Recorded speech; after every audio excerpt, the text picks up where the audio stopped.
회사 코드는 저희 교재 535페이지에 나와 있는 86회 실무에 나와 있는 회사로 들어가시면 되세요.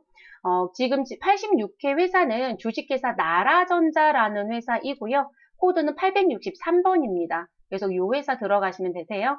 863번.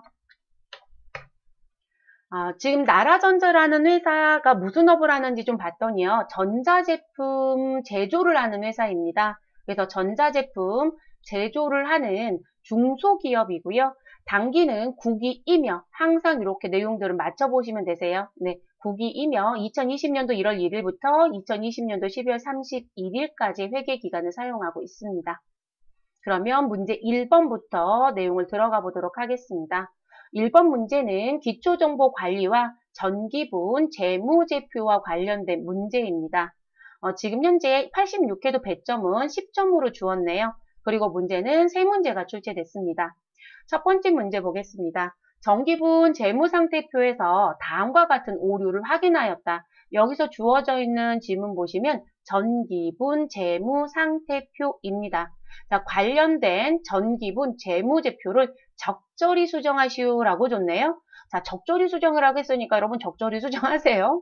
자, 원재료 재고액은 950만 원이지만 700만 원으로 잘못 입력된 것이 확인되었다라고 되어 있습니다.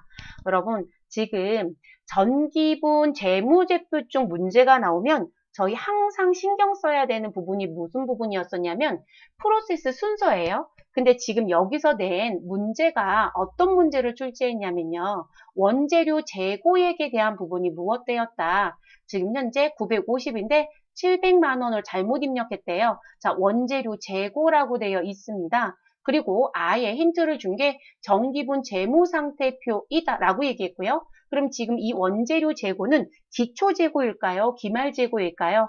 우리 재무상태표에 있는 재고 자산의 금액은 기말 재고라고 얘기했습니다. 그래서 기말 재고액인 원재료 재고액 5입력 이런 얘기네요. 그러면 우리 프로세스 순서가 있었죠, 여러분? 그 프로세스 순서는 어디부터 시작을 하셔야 한다? 여러분, 이런 경우는 전기분이기 때문에 우리 재무 상태표부터 시작을 하셔야 되죠. 그래서 순서를 쓴다라면 저희는 재무 상태표에 가서 재고자산 금액 수정 입력하시고 그리고 여러분 원재료입니다. 그럼 이 원재료는 원가 명세서에 들어가는 재고예요? 아니면 손익계산서에 들어가는 재고예요? 만약에 이게 상품 재고였을 때와 원재료 재고였을 때 위치가 달라요, 여러분.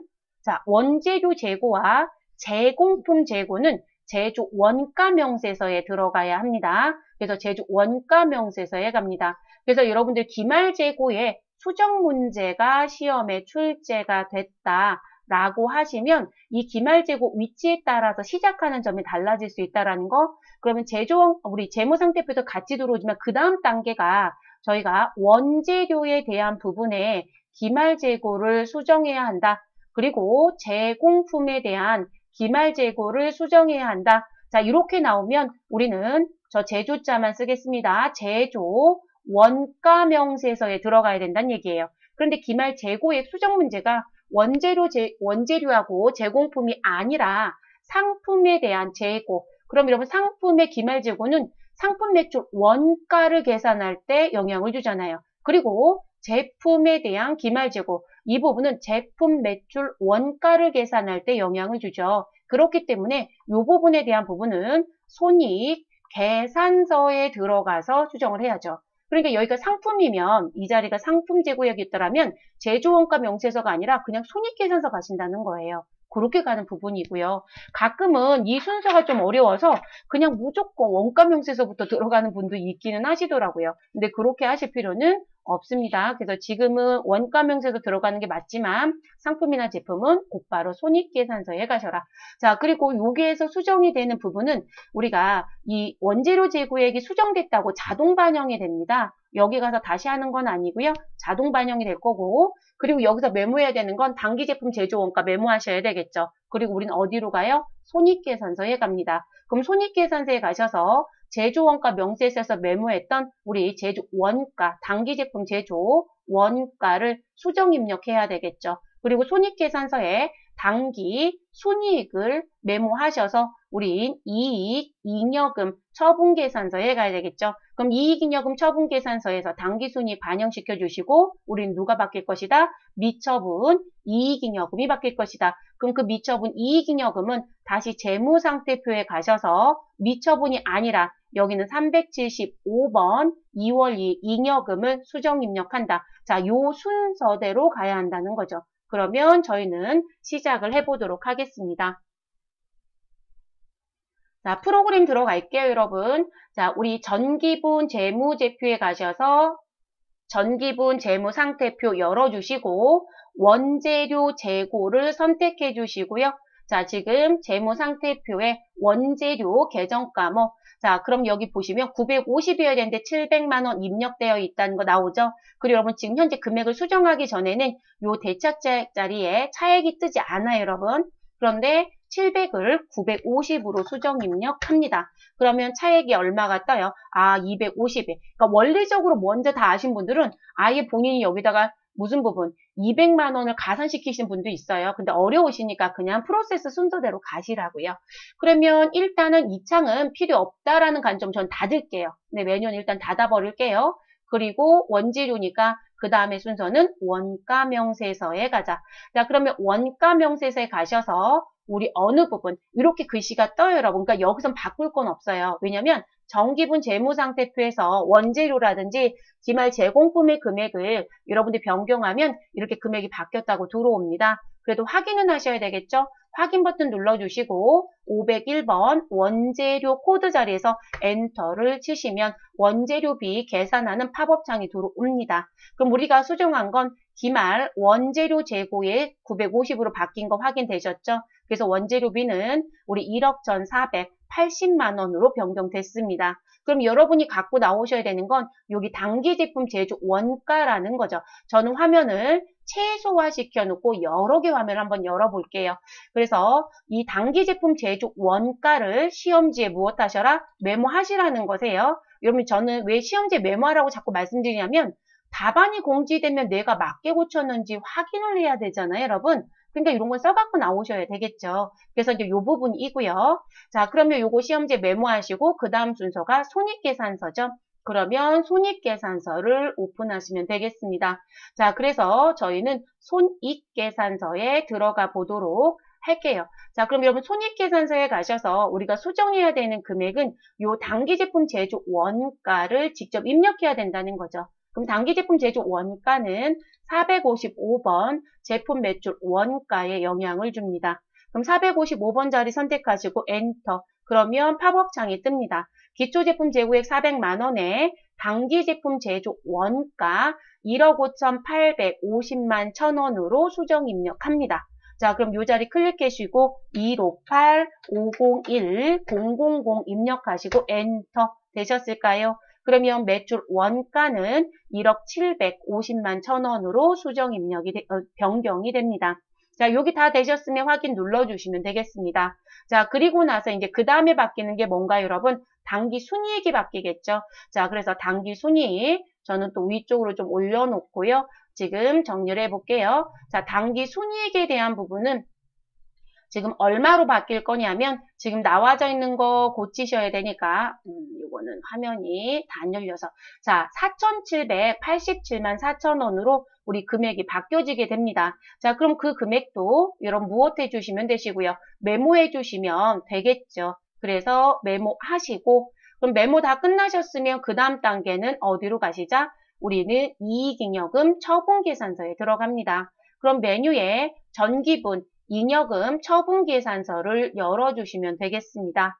자, 그럼 이렇게 메뉴가 오픈이 되면 여러분이 확인해 주실 건 전기분 손익계산서에 있었던 요 당기순이익 금액이 우리는 6번 당기순이익 자리에 우리 반영됐는지 확인. 근데 반영 안 됐죠, 여러분? 직접 입력하셔도 되고요. 상단에 F6 불러오게 하셔도 된다겠습니다. 그럼 F6 불러오게 해주시면 정기분 손익계산서에 있는 당기순이익 불러오겠냐고 묻네요.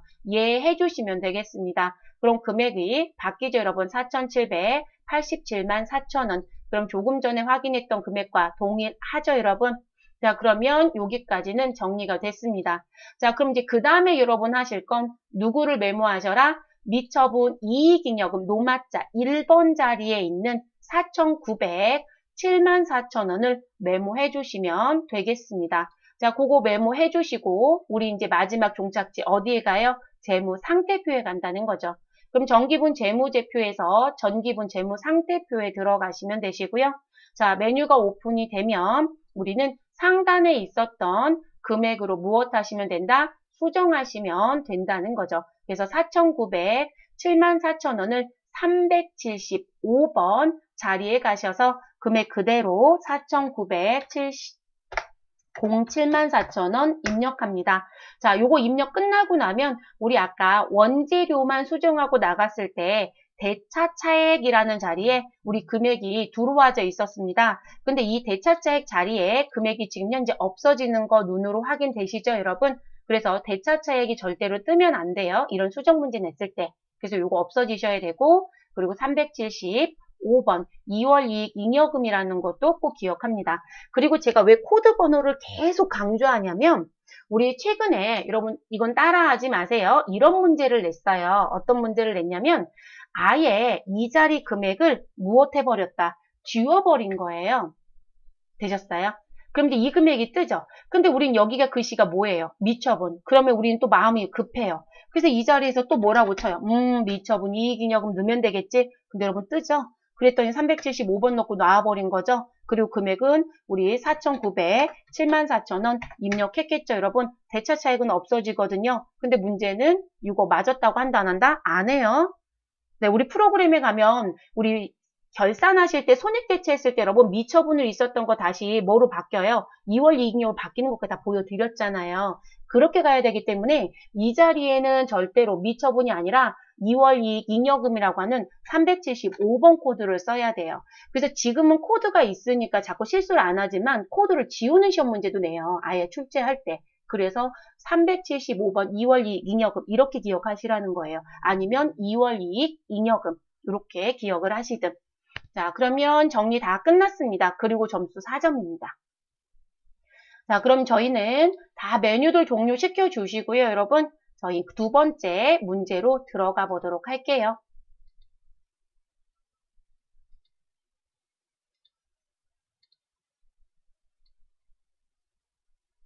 자, 두 번째 문제 볼게요, 여러분. 정기분 거래처별 채권 잔액을 참고하여 해당 메뉴에 수정 입력하시오라는 문제입니다. 여러분, 이 문제도요, 대체적으로 무엇하지 않더라. 틀리는 분들 없으세요? 거의 다 맞습니다. 자, 그러면 거래처별 초기이월 해달라는 얘기거든요. 그럼 우리는 정기분 재무제표 쪽에 거래처별 초기이월. 자, 여기 주어져 있는 단기 대여금과 외상 매입금에 맞춰서 우리 타이핑만 정확하게 넣어주시면 감점은 없습니다. 그럼 들어가시고요. 단기 대여금 선택해 주시면 되겠습니다. 자, 세움 상사는 500만 원이고요. 사랑 상사는 480입니다. 그리고 거래처별 초기 2월은 모두 다 끝나고 나면 반드시 어디 자리에 금액을 꼭 봐달라고 말씀드렸냐면 여기 차액이라고 하는 자리가 있어요. 이 자리에 절대로 잔액이 남으면 안 됩니다. 이 자리는 항상 0이어야 합니다. 자, 그러면 저희는 단기 대여금 가겠습니다. 그리고 이 자리에서 입력하실 땐 무조건 F2번을 눌러서 입력하시라. 우리가 코드가 주어졌을 땐 코드 넣으시고 한글 두자치는 거 안 된다고 했습니다. 그러면 우린 저는 왜 여기서 F2번 눌렀을까요? 안 눌러도 되죠. 이번엔 세움이 있으니까요. 우리 50만 원을 500만 원으로 수정 입력. 다시 F2번 눌러주시고 사랑 상사 선택해 주시고 금액은 480만 원 입력. 자, 이렇게 정리하시면 되고요. 자, 외상 매입금 251번에 가시고요. 자, 우리 미래 N 상사에 가시면 430이라고 되어 있는데 이 금액은 250만 원입니다. 그리고 IP는 430으로 수정해 주시면 되겠네요. 그래서 430만 원 입력. 자, 대차 차액, 우리 차액에 대한 부분은 나오지 않았죠. 그래서 이렇게 입력하시고 점수는 몇 점? 3점입니다. 그럼 마무리 됐으니까 메뉴 종료시켜 주시고 그 다음 세 번째 문제로 들어가 보도록 하겠습니다. 자, 세 번째 문제 보시면 자, 회사가 사용하고 있는 다음에 법인카드를 기초정보 등록에 기초정보 등록. 요건 여러분 지금 출제자가요. 메뉴 구성의 이름표가 바뀐 걸 몰랐던 것 같아요. 자, 원래 기초정보 등록이었다가 기초정보 관리로 바뀌었어요. 슬그머니 이런 것들은 바뀌거든요. 이건 교재 오타가 아니고요. 기출문제가 이렇게 나와져 있습니다. 그래서 기초정보 관리에 거래처 등록 메뉴에서 거래처 신용카드에 입력하시오. 여러분 신용카드 입력하는 거래처 등록 문제. 그러면 우리는 그냥 거래처 등록이라는 데 들어가시면 되고요. 오타만 내지 마시고 입력만 잘 해주시면 점수는 그대로 3점을 받습니다. 자, 신용카드 탭을 선택해 주시고요. 코드 번호 99600 코드 번호 틀리면 점수는 0점. 자, 그리고 거래처 이름은 해피카드네요. 여러분 해피카드라고 넣어주시고요. 자, 매출인가요? 매입인가요? 매입 2번 선택합니다. 자, 그리고 카드 번호 하이픈 반드시 입력하라고 했습니다. 4500-1101-0052- 그리고 몇 번인가요, 여러분? 그리고 마지막은 6668이네요. 저는 숫자 하나 잘못 넣어서 수정했고요. 자, 그리고 카드 종류라고 해서 나온 메이카드 종류는 사업용 카드입니다. 3번 선택해 주시면 되겠습니다. 그럼 여기까지 입력이 끝났으면 다 끝난 거예요, 여러분. 그러면 다 끝나셨으니까 창은 종료시켜 주시고 나오시면 되겠습니다. 됐을까요? 그 다음 일반 점표 입력 문제 들어가겠습니다. 그러면 일반 점표 입력을 열어주십시오. 그럼 공통사항은 처음 한번 할 때만 읽어드리고 그 다음부터는 안 할 거라고 말씀드렸던 거라서 저는 그대로 들어갈게요, 여러분. 자, 그러면 일반 점표 입력이라고 되어 있는 메뉴에 들어가셔서 저희 정리를 한번 해보도록 할게요. 자, 7월달, 그리고 9월달, 그리고 10월달에 문제가 걸쳐서 나왔네요. 마지막 11월달 것도 있었네요. 자, 그럼 달 바꾸는 거 항상 조심해 주십시오 라고 말씀드렸으니까 그거 항상 신경 써 주시고요. 자, 그럼 우리는 1번 문제 7월 14일부터 가겠습니다. 그럼 문제를 보자마자 저는 7월 14일을 입력할 거고요. 어제도 말씀을 드렸죠, 여러분? 우리 문제 푸실 때 어떻게 하시라고 말씀드렸어요? 일반 점표는 정리를 다 해놓으시고 한 번에 입력하시는 게 오히려 더 낫다. 그리고 손으로 풀고 입력하신 게 더 실수를 덜 범한다라고도 말씀드렸습니다. 1번 문제 볼게요. 단기 매매 차익을 목적으로 단기 매매 차익이란 글씨 나와 있고요. 상장회사인 주식회사 세무에 주식을 샀습니다. 그럼 우리는 단기 매매 차익이라는 글씨가 나왔고 그리고 주식을 샀다라는 글씨를 보자마자 여러분은 계정 과목이 퍼뜩 떠오르겠죠. 또는 여기에 표시만 해놔도 상관이 없지 않을까요? 그래서 우리는 단기 매매 증권이 증가되겠구나 라는 얘기겠죠. 자, 그리고 주식 100주를 주당 얼마에? 35,000원에 샀습니다. 액면가는 살 때 필요하지 않습니다. 액면의 금액은 주식을 발행하거나 사채를 발행하는 사람만 중요하다. 우리는 돈 얼마 줬어요가 중요합니다. 그러면 100주 곱하기 35,000원 하시면 여러분 얼마 나와요? 350만 원인가요? 네, 350만 원. 읽자마자 바로 이렇게 써놓으시고 그리고 100주에 대한 매입 수수료 5,000원을 포함하여 당사 보통예금 계좌에서 지급. 그럼 이런 보통예금은 대변에 감소시켜 주시면 되고요. 자, 여기서 중요한 건 이거죠. 매입 수수료 뭐로 처리할 거냐라는 부분. 자, 근데 너무 친절해요. 매입 수수료는 영업의 비용 처리하래요. 원래 자산의 취득과 발생되는 취득, 부대 비용은 취득 원가가 원칙이다. 다만 단기 매매 증권만 무엇 하셔라? 영업의 비용 처리해라. 그리고 영업의 비용의 계정 과목 누구 쓴다? 수수료 비용이라는 계정 과목 쓰시면 되는 거죠. 그러면 여러분 정리 끝났잖아요. 단기 매매 증권은 자산이니까 차변, 수수료 비용은 비용의 발생이니까 차변, 대변에 돈 뭐로 줬어요? 보통예금. 자, 이렇게 정리가 끝나지네요. 입력을 하도록 하겠습니다. 전 대변부터 넣겠습니다, 여러분. 차변부터 넣어도 되겠네요. 차변. 그리고 단기 매매증권 넣어주시면 되시고 금액은 350입니다. 같은 변 차변에 수수료 비용, 수수료 입력하시면 수수료만 들어오겠죠. 근데 맨 끝자락에 984번 보이시죠? 네, 984 코드 선택해 주셔야 되고 이거 판관비 처리하시면 안 되세요. 금액 5,000원 입력합니다. 상대 계정 대변에 보통예금 103번 입력해 주시고 350만 5천원 정리하시면 문제는 끝나는 부분입니다. 두 번째 문제 넘어가겠습니다. 자, 날짜는 7월 31일이어서요. 저희는 7월 31일 입력하고 시작할게요. 자, 주식회사 금호전자의 부도로 외상매출금 잔액 270만 원이 회수 불가능하여 대손 처리하였다라고 얘기합니다. 여러분, 저 돈 못 받게 됐다는 얘기죠? 그러면 여러분 기억나야 되는 게 뭘까요? 아, 나 지금 부도 났어? 그래서 외상매출금 감소하네. 그러면 얘는 대변에 가서 없어지면 되는 거고요. 그런데 대손 처리할 때 꼭 기억해야 되는 부분. 자, 누구를 찾아라? 우리 외상매출금과 관련된 대손 충당금을 찾아라. 그래서 대손 충당금과 무엇한다? 우선 상계하세요 라고 얘기했었죠, 여러분. 그럼 반드시 우선 상계하시고요. 그리고 충당금이 무엇하면 충분하지 못하면 결론적으로 충당금 잔액이 부족하다라고 하시게 되면 여러분 외상매출금은 매출채권입니다. 그럼 부족하게 되면 무엇하자? 우리 판매비와 관리비에 있는 대손 상각비로 처리하시고 끝내주시면 되죠. 그리고 이 부분은 어느 변에 쓰는 걸 제가 계속 강조하는 것이다. 차변에 쓰는 걸 강조하는 거죠. 대변은 돈을 못 받게 된 채권을 써야 되니까요. 자, 그리고 지문에 이런 얘기가 있네요. 단, 대손 처리하기 전에 재무상태표상 대손 충당금 잔액을 조회해서 회계 처리하래요. 여러분, 재무상태표에 들어가셔도 되고요. 어디 들어가도 된다? 합계잔액 시산표에 들어가도 됩니다. 저는 합계잔액 시산표 가도록 하겠습니다. 근데 조심할 건 7월 31일 기점으로 조회해야 됩니다. 재무상태표도 그렇고 합계잔액 시산표도 그렇습니다. 그럼 전체 메뉴 눌러주시고 합계잔액 시산표 들어가겠습니다. 일자는 7월 31일을 입력하시면 되겠습니다. 자, 들어가셔서 외상매출금 아래에 있는 대손충당금 금액을 메모하시면 되겠습니다. 여러분 지금 우리 못 받게 된 금액이 얼마이죠? 270. 근데 대손충당금 잔액은 얼마가 있대요? 640. 충분하죠? 그러면 대손상각비 처리할 건 없네요. 이거 메모 안 해도 되겠네요. 그냥 270만 원 대손충당금만 감소시키면 되겠죠. 그러면 우린 벌써 파악 끝냈으니까 합계잔액 시산표 닫아주시고 우리는 전표 입력 시작하겠습니다.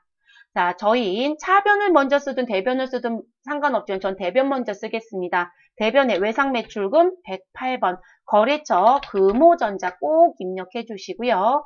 자, 그리고 나서 금액은 270을 감소시킵니다. 자, 여러분, 우리 차변에 써야 되는 대손충당금, 충당금이 부족해서 우리 나오면 대손상각비 쓰는 건 대변에 기재되는 채권의 금액을 넘칠 순 없어요. 우리 가끔씩 이거 분개하시라고 하면 개념이 없이 분개하신 분들이 있거든요.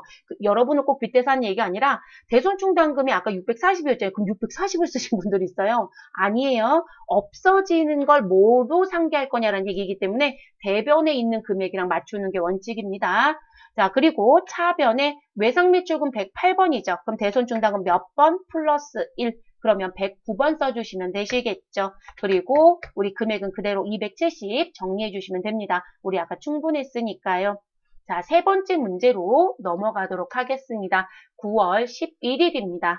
자, 일본 호카이 상사라고 되어 있네요. 네, 호카이 상사로부터 우리 엔화 40만 엔이고요. 40만 엔을 2년 후 상환 조건으로 무엇하였다? 차입하였다라고 되어 있습니다. 빌려왔다는 얘기. 자, 대구은행의 보통예금 계좌에 입금됐고요. 예입하였다. 자, 9월 11일 현재 대고객 매입률은 우리 1엔당. 그러면 엔화는요. 우리 은행에 가서 그 외환계라고 되어 있는 데 가셔서 우리 환율 공시되는 공시판 보시면 1엔당 얼마가 아니고요. 100엔당 얼마라고 되어 있어요. 그래서 반드시 우리가 환율을 계산해서 원화로 환산할 땐 100엔을 꼭 나눠주셔야 합니다. 그래서 우리는 100엔당 1,100원이고 라고 되어 있습니다. 1,100원이고 그리고 외화의 장기차입금인 경우에는 장기차입금 계정을 사용하래요. 자, 이 얘기는 무슨 얘기예요, 여러분? 나는 호카이 상사에서 엔화 40만 엔을 우리 빌려왔고 2년 동안 쓸 거야. 이 얘기인 거죠, 여러분? 그러면 여러분 이제 계산하시면 되는 거니까 계산기는 다 가지고 계시죠? 네, 전 계산기 좀 잠시 열게요. 자, 계산기 여셔서 무엇 해주시면 돼요? 지금 여기 나와져 있는 부분에 우리 계산기 누르시면 40만 원에 대해서 곱하기 1,100원 해주시고요. 나누기 100에 내주시면 되겠죠. 그러면 저는 얼마 빌려왔다? 440만 원 빌려왔습니다. 그리고 얘는 뭐로 처리해라? 장기차입금. 돈은 어디에 들어왔다? 보통예금. 거래처는 누구이다? 호카이 상사. 됐을까요, 여러분? 네, 그래서 440만 원. 메모 안 해도 금액 바로 외워지시겠네요. 전 바로 들어갈게요, 여러분. 자, 날짜 변경 시켜주세요, 여러분. 제가 아까 날짜 변경 안 해놔서요. 9월 11일입니다. 자, 그리고 차변에 보통예금 103번. 금액은 440만 원 써주시고, 자, 상대계정 대변 장기차입금입니다. 장기차입금. 자, 그러면 장기차가 너무 많으면 한다 더 치시면 되고요. 근데 이거 조심하셔야 돼요, 여러분. 외화장기차입금이 아니라 그냥 장기차입금 써달라고 했어요. 그래서 293번. 그리고 우리는 누구 넣어주셔야 돼요? 호카이 상사. 그래서 호카이라고 넣으시면 되겠네요. 호카이 상사 넣어주시고 마무리. 뭐 난이도가 있는 문제는 아니고요. 우리가 엔화라든지 또는 뭐 인도네시아 돈을 루피아라고 하거든요. 근데 그런 돈들은 우리 100개에 대한 단위로 기재가 되면 100으로 다시 나누는 것만 해주시면 되는 문제였네요. 자, 날짜 9월 25일 우린 변경하고 시작할게요, 여러분. 자, 공장 신축용 토지를 취득하면서 취득 대가로 당사의 주식 100주, 자, 주당 액면 금액은 5,000원이고요. 신규 발행하여 교부하였다라고 합니다. 여러분, 이런 걸 뭐라고 부르죠? 현물출자. 우리 유형자산에서 현물출자 배웠어요. 자, 그러면 우리 지금 액면 금액 5,000원짜리 100주 발행해서 누구한테 주었다? 나한테 토지를 판 사람한테 주었다. 이렇게 얘기하는 거잖아요. 그쵸? 그러면 지금 100주 곱하기 5,000원 하시면 얼마이죠? 우리는 50만 원인가요, 여러분? 네, 50만 원이고요. 그럼 이 50만 원은 내가 주식을 발행해서 줬으니까 뭐가 된다? 자본금이 되겠죠. 그래서 자본금이라고 써주시면 되고요. 그래서 자본금의 금액은 항상 액면이다. 그래서 50만 원이고, 자, 그런데 취득하는 당시에 토지의 공정가치는 얼마이다? 100만 원짜리래요. 그럼 여러분 생각해 볼게요. 여러분 만약에 토지를 팔아요. 자, 토지를 파는데 상대편이 저희가 현금 100만 원 안 드리고 주식 드릴게요. 그럼 여러분이 주식을 받으려면 주식이 시장에서 그만큼의 가치가 돼야 받지 않을까요? 그쵸? 시장에서 가치가 100만 원이 안 되는 주식을 여러분이 받아요? 안 받아요. 그래서 이렇게 나오면 무슨 의미가 되냐면 내가 토지의 공정가치가 맞춰지는 금액으로 주식을 줬다는 얘기가 돼요. 그러면 액면의 금액은 얼마이지만 50만 원이지만 우리 시장에서 움직이고 있는 시가에 해당되는 것처럼 보여지는 발행의 금액은 얼마가 되고 있다? 100만 원이다 라고 얘기하는 거예요. 그래서 액면과 발행을 비교해서 뭐가 된다? 우리는 할증 발행이 된다. 그래서 우리 지금 토지의 금액은 무엇으로 간다? 공정가치로 가고요. 그래서 토지는 얼마? 100만 원이 되고 그러면 100만 원과 50만 원의 차이는 우리 주식을 무슨 발행해서? 할증 발행해서 주식이 초과됐다라고 얘기합니다. 그래서 주식 발행 초과금이라고 얘기를 합니다. 그리고 제가 유형자산 수업할 때 무슨 말씀 드렸냐면 할증 발행되는 형태가 거의 주다. 그래서 우리가 현물출자의 형태로 유형자산을 취득하게 되면 대부분 차변에는 유형자산이 들어오고 대변에는 자본금이 들어오고 그리고 주식 발행 초과금이 일정한 패턴처럼 시험 문제가 나올 것이다 라고 말씀을 드렸어요. 액면과 발행 금액이 같을 수는 있지만 액면보다 더 적은 할인 발행되는 주식은 절대 안 받아요, 여러분. 누가 받아요? 저부터도 안 받는데요. 아니 지금 액면 금액보다 시장에서 더 싸게 주식이 움직이고 있다라면 아니 내가 뒤에 가서 여러분 그 가치만큼 안 올라가면 저만 손해잖아요. 그래서 항상 할증된 상태로 대부분 받게 됩니다. 그래서 그 패턴으로 나옵니다. 그래서 분기가 아예 고정값이에요. 그래서 나오는 부분 4번 문제 쉬운 문제는 아닙니다. 회계에서 많이 안 내고요. 세무에서 더 많이 내는 문제인데 최근 들어서 현물출자하는 문제를 쏠쏠 내고 싶어하는 경향들이 보여지고 있어요. 네, 그래서 1년에 한 번 정도는 내는 것 같습니다. 자, 입력하러 가겠습니다. 차변에 우리는 토지 201번 넣어주시고요. 금액은 100만 원 입력합니다. 자, 그리고 대변에 자본금 뭐라고 넣어주시자. 자본금은 액면금액 50만 원을 넣어주시면 되겠습니다. 그래서 50만 원 입력.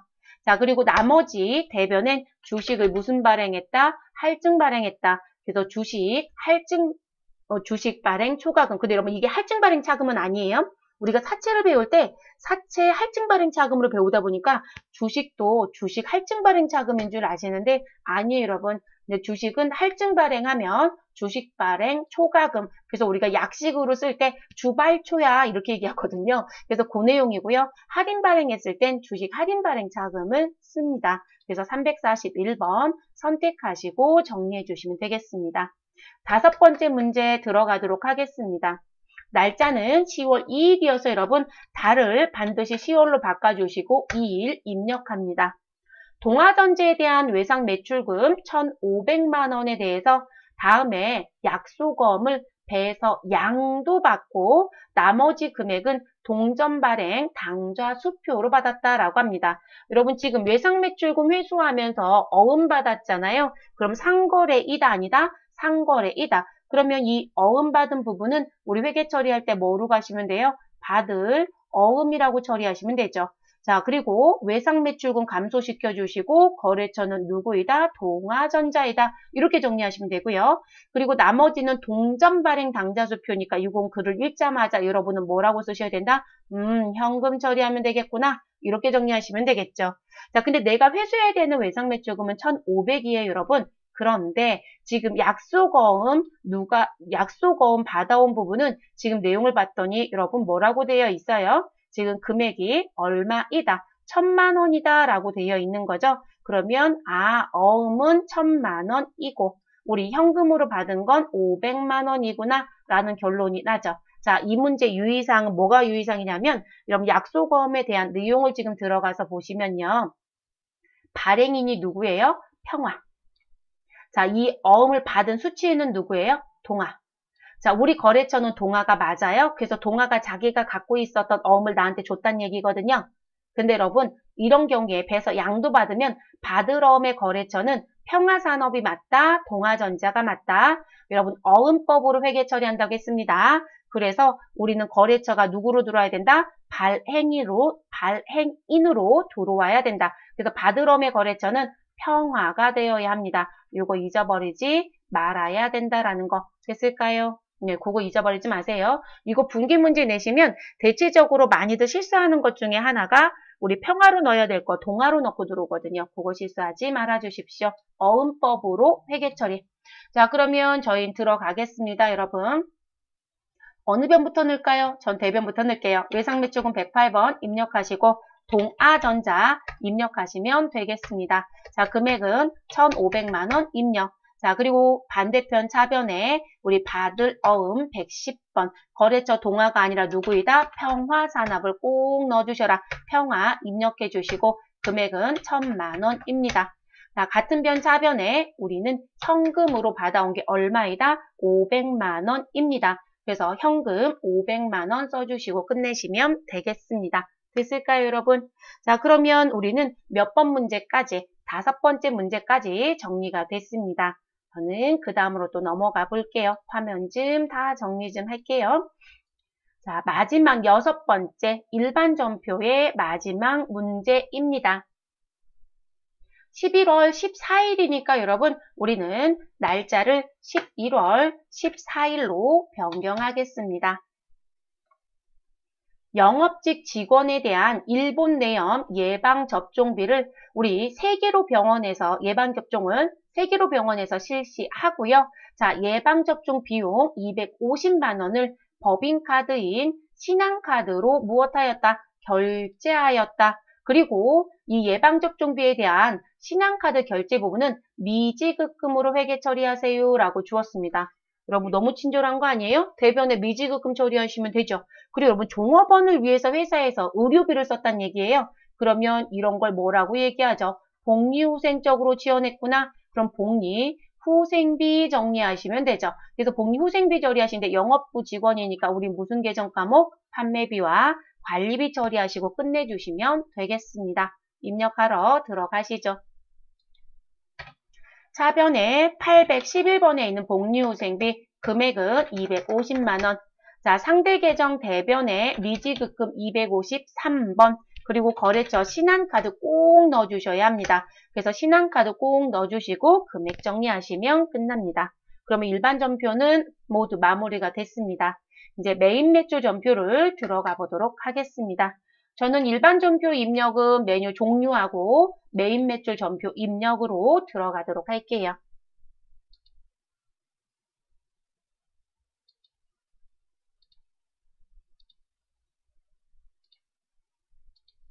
자, 메인 매출 전표 입력 1번 문제부터 순차적으로 들어갈 건데 여러분, 우리 날짜는 며칠로 나와져 있으시냐면 8월 2일로 나와져 있습니다. 그러면 8월 1일로 들어가서 시작을 하겠습니다. 다른 8월 일자는 1일. 자, 그리고 유형이 아직도 헷갈리시면 커서를 유형 자리에 놓고 정리하셔라. 주식회사 진영상사의 당사의 제품을 판매한 것과 관련된 아래의 전자세금 계산서를 보고 메인 매출 전표 입력 메뉴에 입력해달라라고 했습니다. 여러분 지금 여기 보시면 물건을 팔았죠? 못 팔았어요, 여러분? 우리는 진영상사가 거래처 제품을 팔았습니다. 제품을 팔았으니까 매출이다, 매입이다, 매출이죠. 그리고 우리는 세금 계산서라고 되어 있습니다. 세금 계산서를 발급을 우리가 한 거죠. 그러면 유형은 뭐로 간다? 10일 과세로 간다. 그럼 여러분 매출이고 유형 정리 끝났고 거래처도 정리가 끝났습니다. 근데 돈은 어떻게 해요? 라고 한다면 작성일자 8월 1일 공급가액과 세액을 보고 입력하시고 그리고 하단에 봤더니 우리는 어느 변에 차변에 현금 220 그리고 차변에 외상 매출금 우리 1430 이렇게 정리하시면 되죠. 그리고 제품을 파는 건 상거래이다 아니다? 이다. 그럼 여러분 차변에 현금과 외상 매출금이 들어야 되니까 우리 분계 유형은 뭐로 갈 수밖에 없다? 혼합을 쓸 수밖에 없겠네요. 됐을까 여러분? 그래서 계정 과목은 이 자리에 나온 것으로 회계 처리하고 끝내주시면 되는 문제였습니다. 그럼 곧바로 들어가 보시죠. 10일 과세에 입력해 주시고 품목은 제품이라고 넣어주시면 되시고 저는 수량 단가 넣고 싶어요. 그러면 입력하시면 되겠습니다. 300에 단가는 5만원. 그럼 공급가액은 1,500에 150이 들어옵니다. 자, 또 한 번 말씀드리지만 수량 단가는 우리 채점한다 안 한다? 안 한다. 품목도 안 한다고 했죠. 복수거래 빼고는. 자, 거래처는 누구로 넣어주셔야 돼요? 우리 진영상사한테 물건 팔았으니까 진영. 자, 그리고 전자이니까 여 선택합니다. 분계는 혼합 3번입니다. 대변에 제품 매출과 부가세 예수금은 더 하실 일은 없으시니까 내려오시고 차변에 101번 현금 얼마 220만원 입력하시고 엔터 그리고 차변 입력하시고 외상 매출금 108번 그리고 금액은 1430으로 끝납니다. 더 하실 거 있어요? 없어요? 없죠 여러분. 이런 문제 나왔으면 좋겠네요. 제일 쉬운 문제이기는 해요. 이런 문제들은 함정도 없고. 자, 두 번째 문제로 넘어가 보도록 할게요, 여러분. 화면 전환 좀 하고 그리고 두 번째 문제. 여러분 두 번째 문제도 증빙이 있네요. 두 번째도. 자, 날짜는 8월 20일입니다. 반드시 날짜 8월 20일로 변경 입력. 자, 그리고 문제를 읽어보도록 하겠습니다. 공장에서 사용할 1톤 화물차를 기현자동차로부터 구입하고 전자세금 계산서를 교부받았으며 대금은 1개월에 지급한대요. 여러분 우리 지금 뭐 사왔다고요? 공장에서 사용할 화물차를 무엇하였다? 사왔어요. 구입했으니까 여러분. 자, 우리 자동차 샀으니까 얘 뭐라고 처리하실 거예요? 차량 운반구라고 여러분 회계 처리하시겠죠. 그리고 거래처는 기현자동차한테 사왔고요. 됐을까요, 여러분? 자, 우리 자동차 샀는데 화물차는 비영업용 소형 승용차가 아니에요, 여러분. 화물차는 제가 무슨 목적이라겠어요? 우리 뭔가 배송할 목적이라겠죠. 그러면 우리는 매출에 영향을 준다, 안 준다? 준다고 봅니다. 그렇기 때문에 우리 이 화물차 구입한 건 매입세 공제가 가능하다, 불가능하다? 가능하다. 그럼 세금 계산서를 교부받았고 매입세 공제가 가능하니까 우리는 매입에 있는 유형 몇 번을 선택한다? 50일 과세를 선택해야죠. 당연히 전자였고요.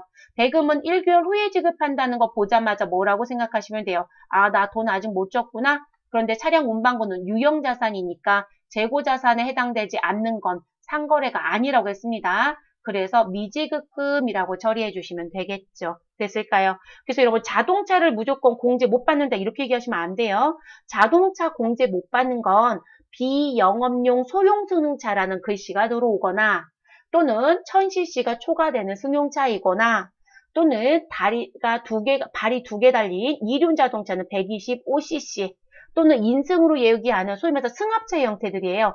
그런 부분은 8인승 이하 이런 식의 표현을 얘기했습니다. 그래서 고문구가 아닌 부분들 조심하실 것. 그래서 화물차는 보편적으로 배송 목적이 있기 때문에 매출과 관련된 자동차로 보아서 매입세 공제가 가능합니다. 자, 유형 자리 가셔서 50일 과세. 품목은 우린 자동차라고 치거나 화물차라고 치거나 뭘 치든 상관없습니다. 공급가액은 현재 1,900만원 세금 계산서 나온 거 보고 입력하시면 되죠. 부가세 자동으로 150 나올 겁니다.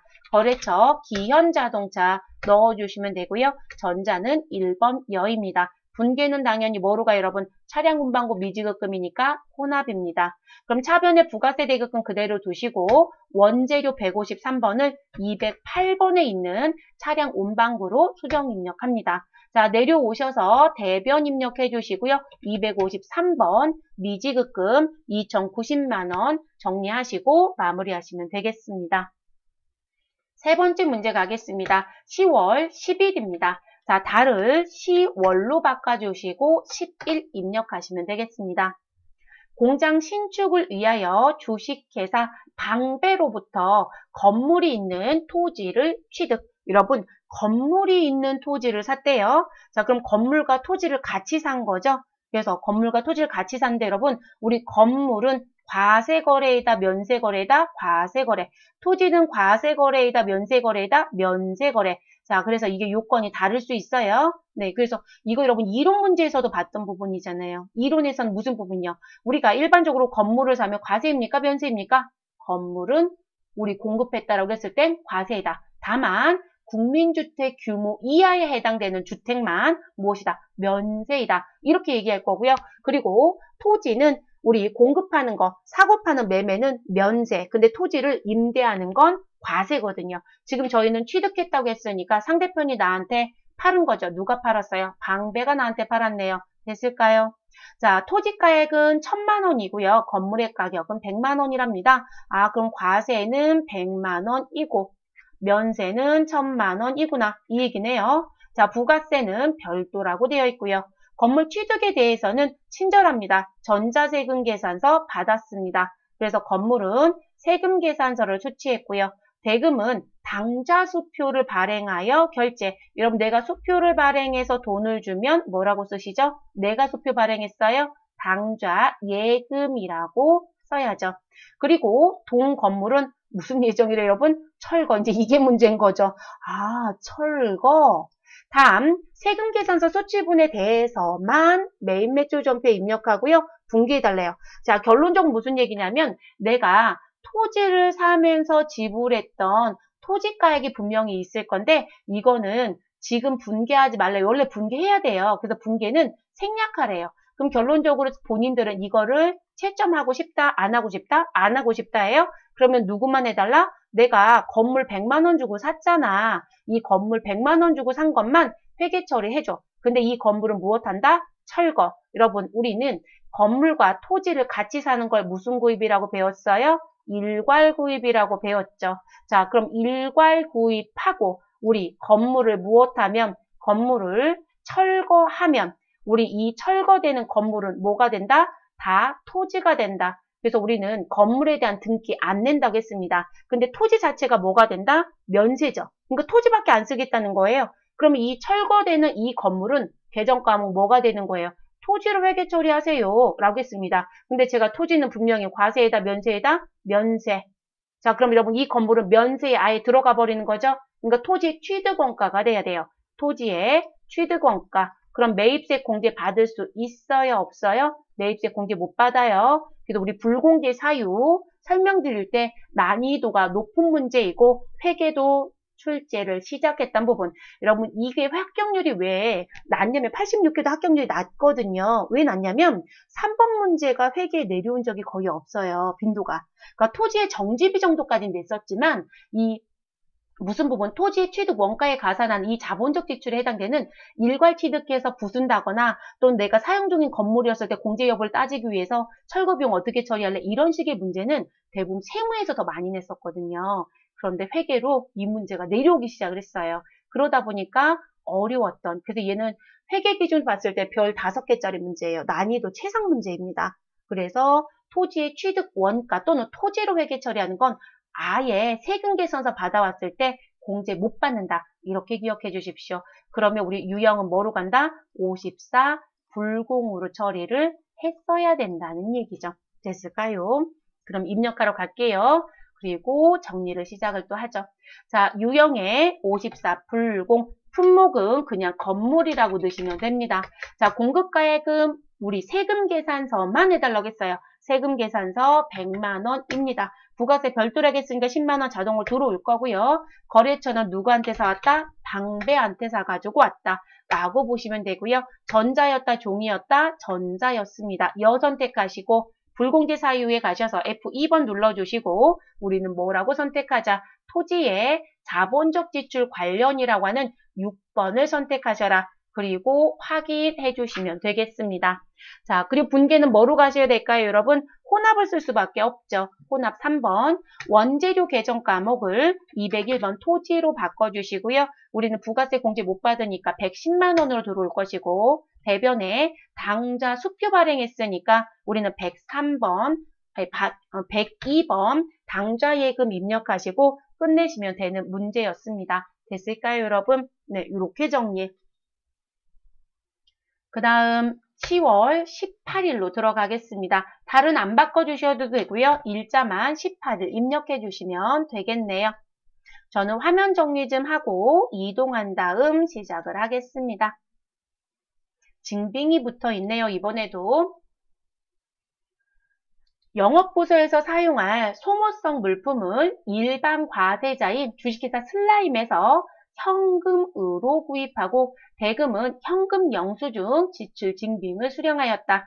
단 자산으로 처리하래요. 여러분 소모성 물품을 구입했는데 자산 처리해라. 그럼 차변에 뭐라고 쓰시면 돼요? 소모품 처리해 주세요. 이 얘기가 되는 거죠. 그래서 차변에 소모품. 그래서 우리가 이런 물건 샀을 때 여러분 비용 처리하세요라고 하면 소모품비, 자산 처리하세요라고 하면 소모품 이렇게 처리하시면 되겠습니다. 그리고 여기 하단에 봤더니 여러분 우리 물품의 가액은 5만 원이고요. 부가가치세 얼마가 있다? 5천 원이 있다. 그러면 과세이다, 면세이다, 과세, 부가세 용어가 있죠, 여러분. 그리고 우리 누구 받아왔어요? 현금, 영수증 받아왔습니다. 그러면 우리는 매입이죠. 매입에 현금 영수증인데 과세이다. 그럼 60일 현과입니다. 그래서 유형은 60일 현과라고 쓰시면 되겠습니다. 그리고 우리 돈은 뭐로 줬어요? 아까 여러분 현금. 그럼 분계는 현금 처리하고 끝내시면 되죠. 그럼 입력하러 가겠습니다. 60일 현과 넣어주시면 되시고요. 유형에 품목은 그냥 소모품이라고 넣어주시면 되겠습니다. 소모품. 자, 공급가액은 자 현과, 카과, 건별은 부가세 포함 금액인 얼마로 입력한다? 우리 5만 5천 원으로 입력한다. 그럼 공급가액에 5만 5천 원 입력하시면 5만 원에 5천 원 구분기재 될 거고요. 그리고 거래처는 누구한테 사왔다고 했냐면 슬라임. 그러면 슬라임 넣어주시면 되겠죠. 그리고 분계 유형에 가셔서 우리는 현금 처리합니다. 자, 조심하실 건 현금 처리하는 건 좋은데 원재료가 아니라 소모품이었다는 거죠. 그래서 소모품으로 우리 계정 과목 변경하시고 마무리하시면 되겠습니다. 자, 4번째 문제까지 이제 마무리됐고요. 5번째 문제로 넘어가 보도록 하겠습니다.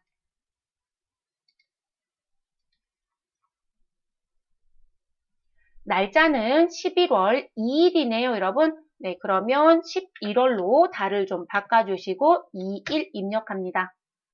주식회사 정연에서 수출 관련 구매 확인서에 근거하여 자 제품을 무엇 하시고 우리 주식회사 정연의 수출 관련하여 우리 구매 확인서 근거 서류 받았다는 얘기고요.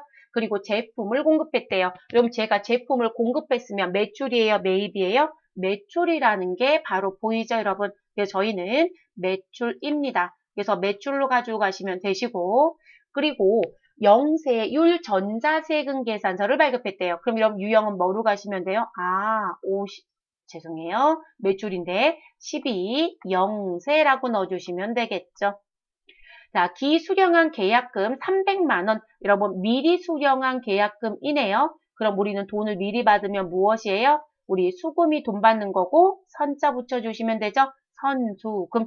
그래서 선수금 300만 원을 제외한 대금은 외상이래요. 그럼 외상자 보자마자 우리는 제품 팔았으니까 외상 매출금이겠구나라는 결론이 나지죠.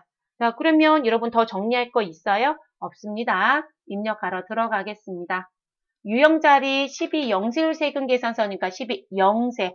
품목은 뭐라고 넣어주시고 제품 공급가액은 2,200만 원 입력합니다. 공급처 이름은 정연입니다. 그리고 우리 거래 전자는 뭐로 가시면 되시고요. 여로 갑니다. 그리고 영세율 구분 입력하셔야 되죠. F2번 눌러주시고요. 내국신용장 구매 확인서에 의해서 공급하는 재화 3번 선택하시면 되겠습니다. 분계 자리 가셔서 우리 혼합 쓸 수밖에 없죠, 여러분. 선수금과 외상 매출금 정리해야 되니까. 대변의 제품 매출은 그대로 2,200만 원 주시면 되고요. 내려오셔서 차변에 우리 선수금 295번 넣어주시고 금액 300만 원 수정 입력합니다. 같은 변 차변 선택해 주시고요. 외상 매출금 108번 넣어주시고 1,900만 원 정리시켜 주시면 되겠습니다. 자, 여기까지 이제 다 끝났으면 11월 28일 마지막 문제 들어가 보도록 하겠습니다. 날짜 28일 입력해 주십시오. 문제 볼게요, 여러분. 영업부에서 매출거래처 접대 목적으로 제공할 물품을 주식회사 동양마트에서 30만 원. 자, 부가가치세 별도라고 되어 있고요. 전자세금 계산서 교부받았다라고 되어 있습니다. 그리고 대금은 무엇을 지급했다? 현금. 그럼 여러분 여기서 우리한테 중요한 건 뭘까요? 아, 접대 목적으로 뭔가를 샀다는 얘기죠. 그리고 그 접대 목적으로 샀다는 부분에 보시면 영업부에서 매출거래처라는 표현도 나와 있고요. 그러면 우리는 이거 계정 과목 뭐라고 써요, 여러분? 접대비죠. 그리고 영업부 매출거래처니까 판매비와 관리비 처리하시면 되는 거고요. 그렇죠, 여러분? 그런데 문제는 이거죠. 접대비 목적으로 사오는 건 매입세 공제 받을 수 있다, 없다? 없다가 됩니다. 없다. 그러면 우린 사가지고 온 거니까 매입이고 공제 못 받으니까 유형은 뭐로 간다? 54 불공으로 가셔야 되겠죠. 그래서 이렇게 정리가 됩니다. 자, 특이한 건 86회의 불공 문제가 두 문제가 나왔다는 거예요. 이렇게 두 문제 내는 경우가 드물거든요. 근데 이번엔 불공 문제가 두 문제였습니다. 입력하러 가겠습니다. 54 불공 선택해 주시면 되시고 품목은 여러분 뭐 샀어요? 그냥 물품 샀대요. 그러면 물품. 근데 밑에 품목에 음료등 있으니까 음료등 쓰셔도 되고요. 공급가액은 30만 원에 세액은 3만 원. 그리고 거래처는 누구한테 사왔다? 동양마트한테 샀죠, 여러분? 동양마트 넣어주시고요. 전자였다, 종이였다, 전자 1번. 불공지 사유 F2번 눌러주시고 접대라는 글씨를 찾아주시면 되겠습니다. 4번에 있네요. 접대비 및 이와 유사한 비용 관련 선택해 주시면 되고요. 분계는 무슨 처리하자. 여러분 현금 지급했으니까 현금 처리하시면 되겠죠. 그리고 출금 전표 나오시고 자, 이 원재료 계정 과목 뭐로 바꿔주자? 813번 접대비로 바꿔주시고 마무리하시면 되겠습니다. 더 하실 거 있어요? 없죠, 여러분? 자, 이렇게 메인 매출 전표는 정리가 끝났습니다. 자, 저는 메인 매출 전표 입력 메뉴 종료할게요, 여러분. 그리고 전표 수정으로 넘어가 보도록 하겠습니다. 큰 문제 4번은 일반 전표와 메인 매출 전표에 입력되어 있는 전표를 무엇하는 거 수정하는 문제였습니다. 그럼 또 시작을 해볼까요, 여러분? 11월 10일입니다. 날짜는 11월 10일. 자, 업무에 사용 중인 공장 화물차에 대해서 주식회사 5일 정의에서 주유하면서 33만 원 부가가치세 포함금액이라고 주어져 있고요. 포함금액. 자, 법인카드인 축협카드로 결제하였다. 자, 회계 담당자는 매입 매출 전표 입력에서 매입세액을 공제받지 못하는 것으로 처리했대요. 여러분, 우리 지금 기름 넣었잖아요. 주유했어요. 근데 그 주유한 부분을 들어가서 봤더니 뭐라고 했냐면 공장 화물차죠. 그럼 여러분 제가 화물차는 배송용으로 쓰는 거니까 공제받을 수 있다, 없다? 있다라고 했어요. 그러니까 매입세에 공제가 무엇하다? 가능입니다. 그리고 지금 현재 보시면 뭐로 결제했대요? 카드요. 그러면 우리 유형 뭐로 가야 될까요? 부가세도 있고요. 그러면 우리는 이 부분은 57 카과라는 유형으로 넣어주셔야 되는 거죠. 57 카과. 됐을까요? 일단 들어가 볼게요, 여러분. 계정 과목도 하나 또 점검할게요. 공장 화물차에 기름 넣었어요, 주유. 그러면 이 부분은 차량 유지비겠죠. 차량 유지비인데 계정 과목 정리하실 때 우리는 무슨 원가이다? 제조 원가입니다. 제조 원가. 그리고 카드 결제한 부분은 뭐로 정리하시면 될까요? 우리 미지급금이라고 정리해 주시면 되겠죠. 됐을까요? 그럼 들어가 볼게요, 여러분. 메인 매출 전표에 입력했다라고 아예 줬으니까요. 메인 매출 전표 입력 메뉴 열어주시고요. 월은 11월, 일자는 10일을 입력하시면 되겠습니다. 자, 그럼 여러분 공제 못 받는 부분을 넣었는데 카면이라고 넣어놨네요. 네, 카면. 근데 카면이 아니라 무엇이라고요? 카과. 근데 제가 수업할 때 그거 말씀드린 적 있어요. 여기 유형을 바꾸면 하단에 있었던 이 분계가 뭐가 된다? 지워진다고 했어요, 여러분. 그래서 우리 내용에서 정리 좀 하셔라. 저는 미리 미지급금, 그리고 거래처는 축협카드이고, 그리고 차량 유지비, 뭐로 가고, 제조 원가이고 다 정리해놨지만 항상 확인하고 유형을 변경합니다. 자, 우리는 57 카과로 바꿉니다. 57 카과. 자, 그리고 여러분 금액자리 가셔서 이제 금액을 고칩니다. 이런 부가세 포함 금액이 33만 원이에요. 그러면 공급가액은 얼마? 30. 부가세는 얼마? 3만 원. 그러니까 이 자리를 30만 원에 3만 원으로 직접 입력합니다. 네, 우리 금액이 들어가 있는 상태에서 수정할 땐 양쪽을 다 수정합니다. 어디요? 공급가액과 부가세 양쪽 모두 다 수정합니다. 5일 정유 그대로 두시면 되시고, 그리고 카드는 축협카드 맞고요. 분계도 카드로 두시면 되죠. 그러면 미지급금에 축협카드 33만 원 그대로 갑니다. 부가세 대급금 3만 원 등장했을 거고요. 원재료 계정만 누구로 바꿔주시면 돼요? 우리 차량 유지비 제조 원가. 그래서 522번에 있는 차량 유지비로 변경해 주시면 되겠습니다. 됐을까요, 여러분? 네, 입력 다 끝나셨으면 우린 창 정리해 주시면 되겠습니다. 자, 두 번째 문제 들어가서 볼게요, 여러분. 자, 두 번째 문제 11월 23일입니다. 일자는. 자, 회사는 확정급여형 DB 퇴직연금에 가입하고 11월 23일 처음으로요. 당월분 퇴직연금 150만 원을 보통예금에서 무엇하였다? 지급하였다라고 얘기합니다. 그러면 여러분 우리가 분계를 생각해 보시면 우린 보통예금에서 지급했으니까 대변에 보통예금 무엇하고 감소시켜 주시고, 근데 여러분 우리 연금은 확정급여형이라는 DB가 있고 확정기여형이라고 하는 DC가 있었습니다. 두 가지가 있죠. 자, 그러면 급여형은 무슨 처리한다? 자산 처리해야 되겠죠, 여러분? 이 부분은 자산 처리합니다. 그래서 자산 처리하는 계정 과목이 누구이다? 퇴직, 연금, 운용자산이죠. 그래서 퇴직연금 운용자산이고요. 운용자산. 자, 그런데 DC는 우리 불입하게 되면 그냥 무슨 처리한다? 비용 처리한다 라고 얘기했었죠. 그럼 그 비용은 무엇이다? 퇴직, 급여라고 하는 비용 처리를 하죠. 그리고 그 부분이 영업부 직원이면 판매비와 관리비, 공장 직원이면 우린 제조원가 처리하면 되거든요. 근데 지금 여기 문구를 봤더니 회사가 은행에 지급한 퇴직연금에 대해서 아래와 같이 회계 처리했대요. 여러분 지금 이렇게 처리한 건 뭐로 간 거예요? 우리 DC 형태를 처리했다는 얘기밖에 안 되잖아요. 그럼 된다 안 된다? 안 되는 거죠. 그러면 퇴직급여를 누구로 바꿔라? 퇴직연금 운용자산으로 수정 입력하면 되겠네요. 자, 이 전표는 일반 전표에 있을까요? 메인 매출 전표에 있을까요, 여러분? 일반 전표에 있겠죠. 자, 그럼 일반 전표 들어가겠습니다. 자, 메인 매출 전표 더 쓸 일 없으니까 저는 메뉴 종료할 거고요. 그리고 전표 입력에 일반 전표 입력을 열어주면 되겠습니다. 날짜는 11월 23일을 입력해 주시고요.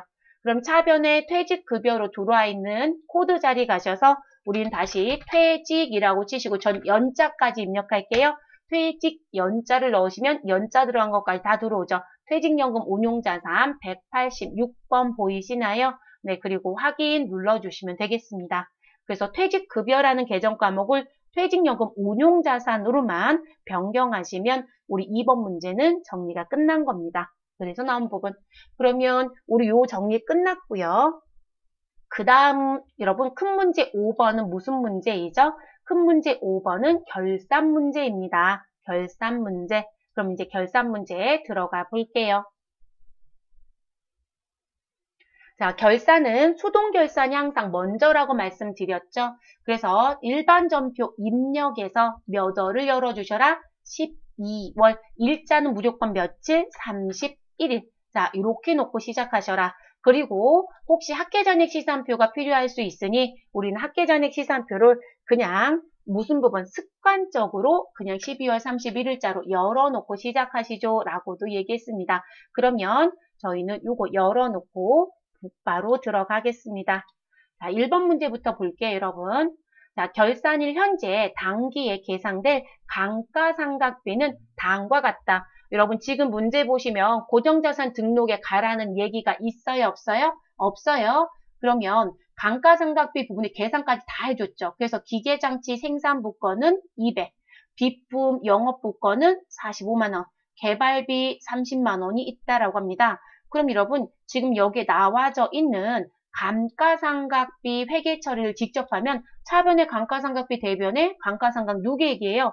그런데 여러분 얘는 수동결산이에요? 자동결산이에요? 자동결산이죠? 그럼 일단 자동이에요. 그럼 자동이라고 써놔주세요. 여러분 제가 왜냐면 자동결산을 먼저 한다고 말씀드렸어요. 수동결산을 먼저 한다고 말씀드렸어요. 수동. 그러니까 1번에 자동결산이 나오면 일단 자동이라고만 표시하고 2번 문제로 넘어갑니다. 자, 2번에 갔더니 당기 법인세 비용은 1250만 원이다. 기중에 납부한 중간 예납세액과 원천징수세액은 우리 600만 원이 있대요. 자, 그러면 여러분 요 부분은 실제 금액을 안 줄 수도 있으니까 지금 금액 줬으니까 고민 안 하겠지만 우리 학계잔액 시산표 아까 열어놨던 거 가지고요. 금액 확인하는 거 한 번 더 볼게요. 자, 학계잔액 시산표에 가시면 우리 미리 낸 뭐가 있다라면 법인세가 있다라고 하시면 선납세금 계정이 있는지 확인하시겠습니다. 당좌자산 쪽에 선납세금 600만 원 딱 나온 거 보이시죠? 아, 600만 원은 선납세금이구나 라는 거 바로 눈에 보이네요. 자, 그럼 여러분 요거 분계를 추정해 본다라면 우린 어느 변에 차변에 뭐라고 쓰고 법인세 비용을 쓰고 대변에 누구를 쓰고 선납세금을 쓰고 그리고 우리 내야 되는 세금은 얼마가 있다? 미지급 세금에 대한 거 1250에서 600만 원 빼시면 미지급 세금 얼마이죠, 여러분? 계산되시죠? 650인가요? 네, 그래서 650. 자, 이렇게 정리가 되겠죠. 선납세금 600만 원일 거고요. 법인세 비용은 1250이고. 자, 그런데 이 당기분 법인세에 대해서 저희가 회계 처리하실 때 얜 수동으로 하는 건 당연히 가능합니다. 근데 이 부분 자동이 가능하다, 불가능하다? 가능해요, 여러분. 그럼 이것도 무엇으로 가죠? 자동. 아, 1번도 자동, 2번도 자동이네요. 자, 그 다음 3번 문제입니다. 자, 매출 채권인 외상매출금과 받을 어음에 대해서 우리는 보충법을 사용하여 대손충당금을 무엇해달라? 설정해달라라고 했습니다. 그리고 대손 설정률은 몇 퍼센트? 1%라고 합니다. 그럼 여러분 대손충당금 설정하실 때 보충법이라고 하는 부분은 우리 누구에 대해서 설정액에 대해서 계산하는 건 다 아셔야 되니까 설정액은 내가 갖고 있었던 채권 잔액이 있을 것이다. 그 채권 잔액에 곱하기 대손율을 무엇하시고 곱해주시고 그리고 누구를 빼신다? 대손 충당금 잔액을 빼시면 된다 라고 했습니다. 근데 여러분 이거 자동 계산할 수 있는 기능이 있지 않았어요? 그쵸? 네, 어디예요? 결산자료 입력 메뉴예요. 그러면 여러분 이 부분도 자동이다 수동이다? 이 결산도 자동입니다. 그럼 여러분 1번, 2번, 3번, 우리 1번, 2번, 3번 모두 다 뭐가 돼요? 자동. 이번 시험에 이거 나왔으면 좋겠네요. 그럼 여러분 일반 전표 입력에 입력 안 해도 되죠? 그러면 일반 전표는 아무 쓸모가 없었어요, 여러분. 창을 닫아주시고 그리고 학계자료 치산표도 이제 볼 일이 없으니까 종료시켜 주시고 그리고 우린 어디에 가자? 결산 재무제표에 가자. 그리고 결산 자료 입력을 열어줍니다. 그리고 결산의 기간은 1월부터 12월을 입력하시면 되겠습니다. 그러면 1번부터 순차적으로 가겠습니다. 우리 1번 감가상각비 생산부라고 나온 거. 여러분 생산부라고 나온 건 제주 원가에 가야 되니까 매출 원가 쪽에 있는 7번 경비 쪽에서 입력합니다. 7번 경비. 자, 그럼 경비 쪽에 쭉 내려가시면 2번 일반 감가상각비란 자리. 그리고 여러분 여기 표시 나죠? 500번대 코드예요. 그럼 공장 거 맞잖아요. 그러면 어느 자리에 기계장치. 그럼 기계장치 두 번째 라인이네요. 이 자리 얼마 넣는다? 200만 원 입력하시고 엔터. 자, 그리고 비품의 감가상각비는 영업부. 그럼 판매비와 관리비. 그러면 4번 판매비와 관리비라는 글씨에서 누구를 찾자? 4번 감가상각비 분명히 818 글씨 보이죠, 여러분? 자, 비품 커서를 선택해 주시고요. 비품에 커서 두시고 금액 45만 원 입력합니다. 그리고 엔터 되셨나요? 자, 그 다음 두 번째 문제 갑니다. 자, 법인세 비용은 스크롤을 맨 끝까지 내려오셔라. 자, 그리고 9번 법인세 등이라는 글씨가 있죠. 자, 그 자리에 1번 선납세금엔 우리 교재에 써 있는 600만 원과 동일하죠. 자, 요거를 결산 반영 금액 자리에 그대로 입력하셔라. 600만 원 입력 엔터. 그리고 내야 되는 미지급 세금은 어디에 입력하라고 했냐면 추가 계상액 자리에 넣으셔라. 그러면 추가 계상, 네, 그거 빠뜨린 거 조금 더 늦게요. 추가 계상액 자리에 들어가셔서 금액 얼마 넣어주시고요. 자, 지금 650만 원 넣어주시고요. 됐을까요? 자, 그리고 우리 이제 세 번째 거, 저 일단 사고 친 거가 있어요. 그거는 따로 설명드릴 거예요. 자, 그러면 이렇게 넣어주시고 그리고 나서 이제 그 다음 3번 문제로 넘어갈게요. 자, 3번 문제 가시면 매출채권의 외상매출금 받으러에 대한 대손상각비. 자, 그 부분은 메뉴 상단에 가면 대손상각 F8번이 있습니다. 자, 이 자리 가셔서 반드시 시험지에 공시되어 있는 대손 설정률을 꼭 맞춰주셔라. 그럼 대손율 자리에 시험지가 1%니까 그대로 두시면 되네요. 근데 시험지에 2%이다. 그럼 이 자리 숫자 2로 바꾸시라고 했고요. 그럼 저희는 바꿀 필요는 없었죠. 그럼 1%를 넣어줍니다. 그럼 1% 넣어주시면 외상매출금 채권 잔액 3억 3,060만 원 곱하기 1% 마이너스 370이 빠져서 이 자리에 추가 설정 금액이 들어옵니다. 아, 마이너스네요.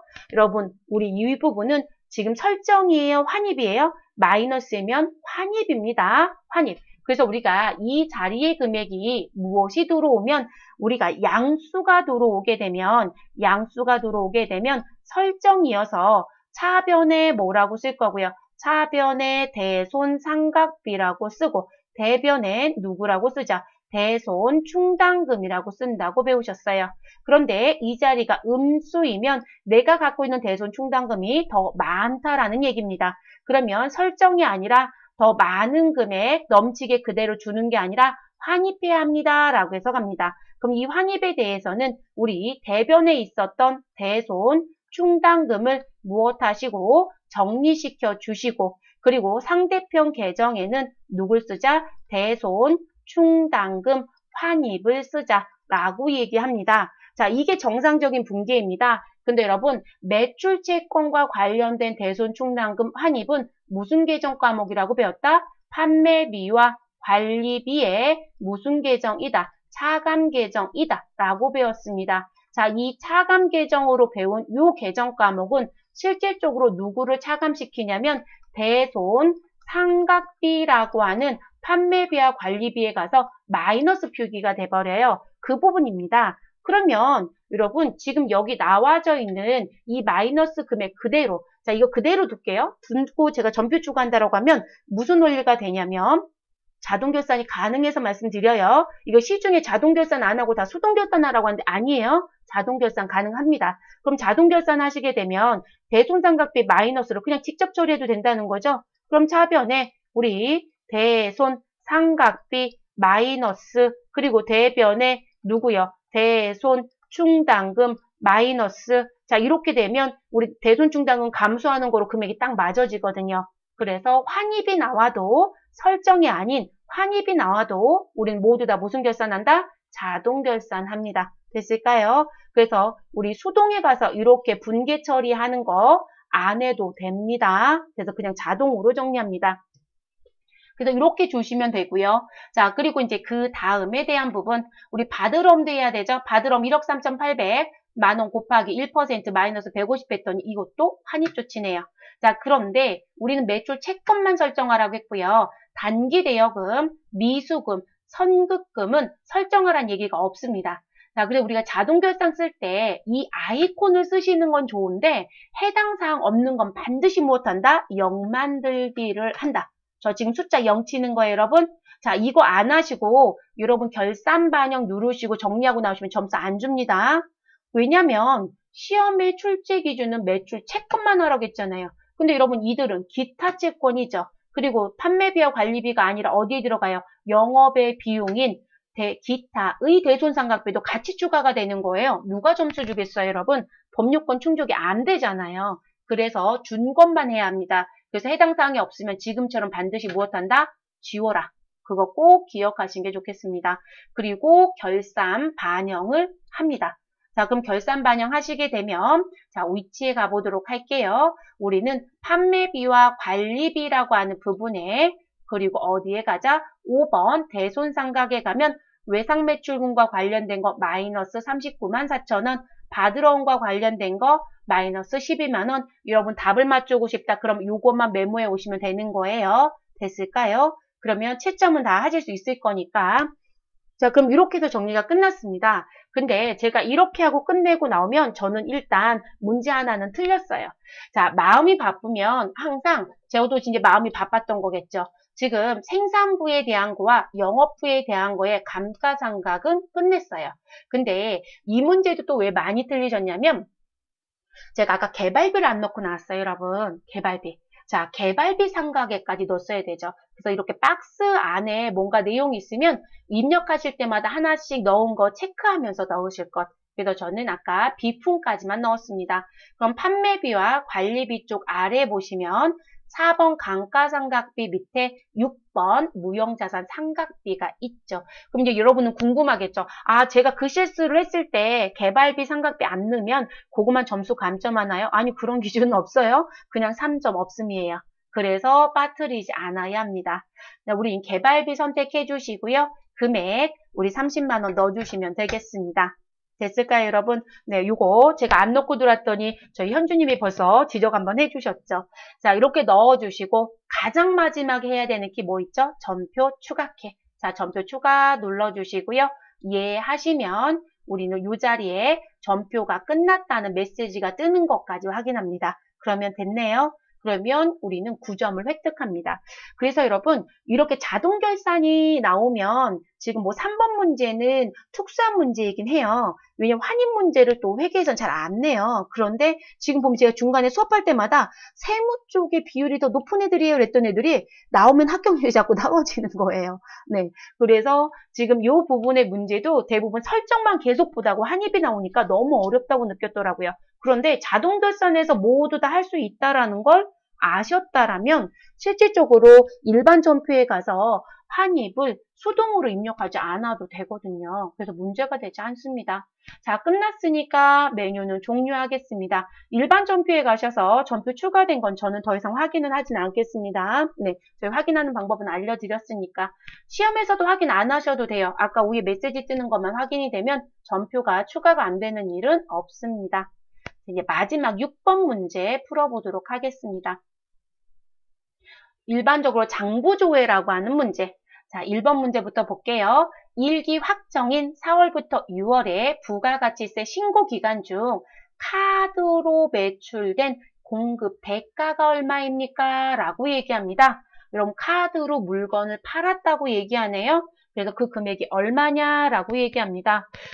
근데 이 부분은요. 공급 대가라는 게 힌트였는데요. 이 공급 대가라는 게 힌트였는데 우리는 이 카드로 매출된 공급 대가라는 표현은 부가세가 포함된 금액이죠. 여러분 공급 대가는 공급 가액에 누구를 더해서 부가가치세를 더해서 나온 걸 공급 대가라고 했어요. 제가 왜 이렇게 설명드리냐면 이걸 물어보신 분들이 있어요. 무슨 부분? 공급 대가라고 해서 나와져 있는 부분에 문구가 있는데 아니 카드로 우리가 과세코도 팔 수 있고 면세코도 팔 수 있잖아요. 근데 제가 말씀드렸죠. 면세라는 부분에 대해서는 우리 가액, 공급 대가라는 표현을 안 써요. 그래서 공급 대가는 부가세 포함 금액을 지칭하는 용어라고요. 그렇기 때문에 이 부분은 카드 과세를 찾아주세요 라는 얘기가 돼요. 카드 과세. 그리고 지금 요거 처리하실 때 또 하나 알아두셔야 되는 것 중에 하나는 또 무슨 얘기시냐면 우리 이 부분은 부가세 신고서 안 갑니다. 왜냐면 부가세 신고서에 가면 그 카드와 관련돼서 짓게 되는 자리는 카드만 모이는 게 아니라 현금 영수증도 모여요. 그래서 1번 문제는 무조건 어디에 가자? 유형으로 봐야 된다. 그럼 여러분 유형별로 보는 건 무슨 메뉴였죠? 매입 매출장. 그래서 재무회계의 장부관리에 매입 매출장이라는 코드를 매입 매출장이라는 메뉴를 눌러주시면 되겠습니다. 그리고 우리 지금 조회기간, 과세기간은 일기 확정인 4월부터 6월을 줬으니까요. 4 입력하시고 6 입력합니다. 그리고 우리 매출이기 때문에 부분은 2번 매출을 선택합니다. 그리고 유형은 뭐로 가시면 되신다? 우리 17번 카드 과세를 선택합니다. 그러면 여러분 지금 건수 들어오는 거 보이시죠? 자, 우리 여기서 물어본 건 이 신고 기간의 공급 대가입니다. 자, 공급 대가라고 했으니까 여러분 분기라는 쪽에서 금액을 확인하고요.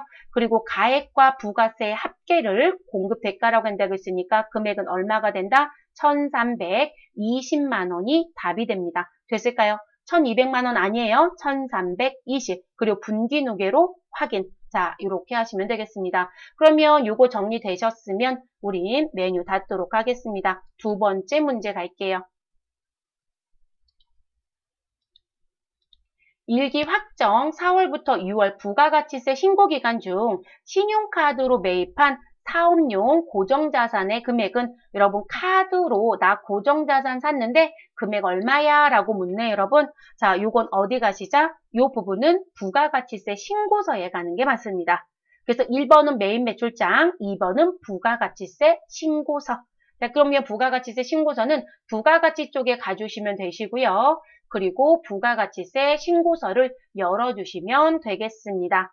됐을까요, 여러분? 그리고 기간은 4월부터 6월을 입력해 주시면 됩니다. 4 치고 엔터, 6 치고 엔터, 화면이 열릴 때까지 엔터. 자, 그러면 엔터 된 상태에서 매입 쪽입니다. 매입했다고 했으니까 매입 쪽에 신용카드는 어디에 모인다? 그 밖에 공제 매입에 모입니다. 그럼 그 밖에 공제 매입에 커서를 두시면 이 자리에 14번이라고 글씨가 보여지죠. 그래서 14번 그 밖에 공제 매입에 신용카드로 사가지고 온 부분은 우리 이 자리에 들어옵니다. 그러니까 여러분 이 문제 냈더니 죄다 틀린 게 뭐냐면 여기에 있는 39만 원을 쓰고 나오셨다는 거예요. 분명히 우리가 카드로 사는 건 고정자산도 살 수 있지만 고정자산 아닌 것도 살 수 있잖아요, 여러분. 그죠? 비용 지출도 있을 수 있으니까. 그래서 세부적인 내용은 반드시 부가가치세 신고서가 2장이라고 했죠. 두 번째 쪽. 그래서 이쪽이 두 번째 쪽이라고 했잖아요. 그래서 이 자리에서 보셔야 돼요. 그래서 14번 그 밖에 공제 매입에 신용카드 매출 수령금액 합계표란에 고정 매입 42번 자리. 그리고 매입한 금액이에요? 세액이에요? 매입한 금액입니다. 그러면 우린 답은 뭐가 된다? 240이 되죠. 그래서 매입 금액인지 아니면 세액인지도 꼭 확인하실 거. 그래서 240만 원 됐을까요? 세 번째 문제 들어가 보도록 하겠습니다. 그리고 메뉴 닫을 때 저장하겠냐고 물으시면 우리는 아니요 하고 닫아주시면 된다겠고요. 자, 6월 말 차량 운반구의 장부 금액은 얼마냐고 묻습니다. 차량 운반구의 장부 금액. 그럼 우리 장부 금액은 누구 쓴 금액에서 무슨 금액을 뺀 걸 장부라고 하죠? 취득 원가에서 감가상각 누계액을 뺀 걸 말하죠. 자, 그러면 그 금액을 눈으로 볼 수 있는 장부는 어디다라고 보시면 될까요? 재무상태표가 가장 간단하게 볼 수 있습니다. 그럼 결산 재무제표 쪽에 있는 재무상태표에 갑니다. 그리고 재무상태표에 들어가셔서 달은 반드시 몇 월이다? 6월 말 기준이라고 했으니까요. 6월을 넣어주시면 되겠습니다. 자, 그럼 6월 들어가시고요. 우린 차량 운반구 글씨가 나올 때까지 확인하시면 되겠습니다. 그러면 차량 운반구 취득금액은 얼마이고요? 우리 1억 1000입니다. 그 금액에서 감가상각 누계액 얼마를 빼면 2,500을 빼면 장부금액 얼마이다? 8,500. 그러면 여러분 지금 제가 보여드린 이 자리 금액을 메모하시고 답안에 수록해 주시면 되겠습니다. 됐을까요? 요거로 보시면 끝납니다. 더 하실 일 없어요. 그래서 장부조회는 이렇게 하셔서 답안 저장해 주시고 마무리하시면 되겠습니다. 이렇게 해서 저희 기출문제 86회 마무리가 다 됐습니다. 네, 다음 강좌에서는 우리 85회를 진행해 보도록 하겠습니다.